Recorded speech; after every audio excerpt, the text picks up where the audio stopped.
In a world that never seems to slow down, do you ever just crave a moment of genuine peace? A quiet space to breathe and reconnect with yourself? Come, take a deep breath with me. Let's step away from the noise and discover the profound tranquility that can be found in prayer. It's in these quiet moments of contemplation, when we still our minds, that we can truly relax our bodies and our souls. Let's also open our hearts to the timeless wisdom of the Bible. Within its pages, you can find a wellspring of solace, guidance, and inspiration that speaks directly to the challenges we face every day.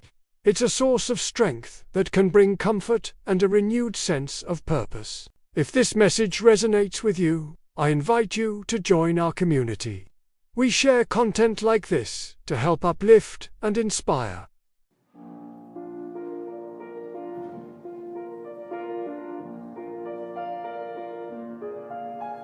These are the descendants of Noah's sons, Shem, Ham, and Japheth, to whom sons were born after the flood. The descendants of Japheth: Gomer, Magog, Madai, Jovan, Tubal, Meshech, and Tiras. The descendants of Gomer: Ashkenaz, Rippeth, and Togarmah. The descendants of Jovan: Elisha, Tarshish, the Kittim, and the Rodanim. These are the descendants of Japheth, and from them sprang the maritime nations, in their respective lands, each with its own language, by their clans within their nations. The descendants of Ham: Cush, Mizraim, Put, and Canaan. The descendants of Cush: Seba, Havilah, Sabta, Rama, and Sabteka. The descendants of Rama: Sheba and Dedan. Cush became the father of Nimrod, who was the first potentate on earth. He was a mighty hunter by the grace of the Lord, hence the saying, like Nimrod, a mighty hunter by the grace of the Lord. The chief cities of his kingdom were Babylon, Erech, and Akkad, all of them in the land of Shinar. From that land he went forth to Ashur, where he built Nineveh, Rehoboth-ir, and Calah, as well as Rezin, between Nineveh and Calah, the latter being the principal city. Mizraim became the father of the Ludim, the Anamim, the Lahabim, the Naphtuhim, the Pathrusim, the Casluhim, and the Caphtorim, from whom the Philistines sprang.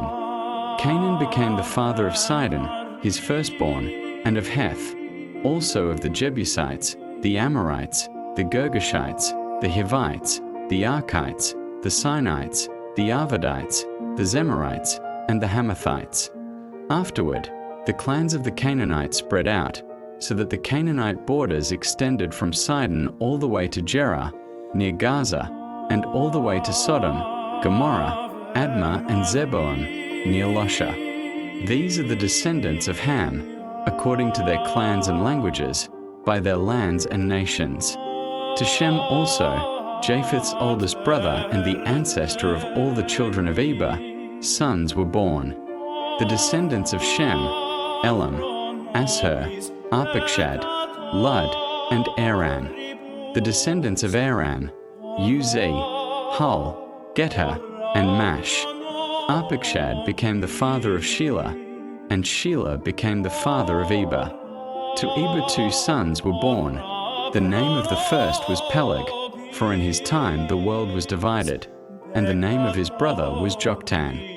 Joktan became the father of Almadad, Sheleph, Hazarmaveth, Jerah, Hadaram, Uzal, Diklah, Obal, Obermoel, Sheba, Ophir, Havilah, and Jobab.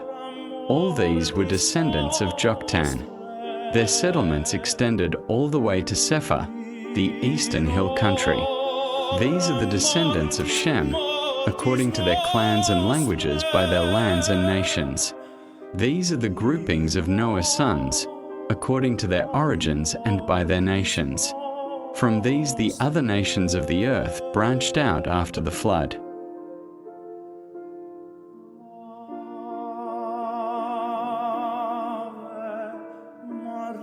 The whole world spoke the same language, using the same words. While men were migrating in the east, They came upon a valley in the land of Shinar and settled there. They said to one another, "Come, let us mold bricks and harden them with fire." They used bricks for stone and bitumen for mortar. Then they said, "Come, let us build ourselves a city and a tower with its top in the sky, and so make a name for ourselves. Otherwise we shall be scattered all over the earth." Lord came down to see the city and the tower that the men had built. Then the Lord said, "If now, while they are one people, all speaking the same language, they have started to do this, nothing will later stop them from doing whatever they presume to do. Let us then go down and there confuse their language, so that one will not understand what another says." Thus the Lord scattered them from there all over the earth, and they stopped building the city. That is why it was called Babel, because there the Lord confused the speech of all the world. It was from that place that he scattered them all over the earth. This is the record of the descendants of Shem. When Shem was 100 years old, he became the father of Arpachshad, 2 years after the flood. Shem lived 500 years after the birth of Arpachshad, and he had other sons and daughters. When Arpachshad was 35 years old, he became the father of Shelah. Arpachshad lived 403 years after the birth of Shelah, and he had other sons and daughters. When Shelah was 30 years old, he became the father of Eber. Shelah lived 403 years after the birth of Eber, and he had other sons and daughters. When Eber was 34 years old, he became the father of Peleg. Eber lived 430 years after the birth of Peleg, and he had other sons and daughters. When Peleg was 30 years old, he became the father of Reu. Peleg lived 209 years after the birth of Reu, and he had other sons and daughters. When Reu was 32 years old, he became the father of Serug. Reu lived 207 years after the birth of Serug, and he had other sons and daughters. When Serug was 30 years old, he became the father of Nahor. Serug lived 200 years after the birth of Nahor, and he had other sons and daughters. When Nahor was 29 years old, he became the father of Terah. Nahor lived 119 years after the birth of Terah, and he had other sons and daughters. When Terah was 70 years old, he became the father of Abram, Nahor, and Haran. This is the record of the descendants of Terah. Terah became the father of Abram, Nahor, and Haran became the father of Lot. Haran died before his father Terah in his native land, in Ur of the Chaldeans. Abram and Nahor took wives. The name of Abram's wife was Sarai, and the name of Nahor's wife was Milcah, daughter of Haran, the father of Milcah and Iscah. Sarai was barren, she had no child. Terah took his son Abram, his grandson Lot, son of Haran, and his daughter-in-law Sarai, the wife of his son Abram, and brought them out of Ur of the Chaldeans to go to the land of Canaan. But when they reached Haran, they settled there. The lifetime of Terah was 205 years. Then Terah died in Haran.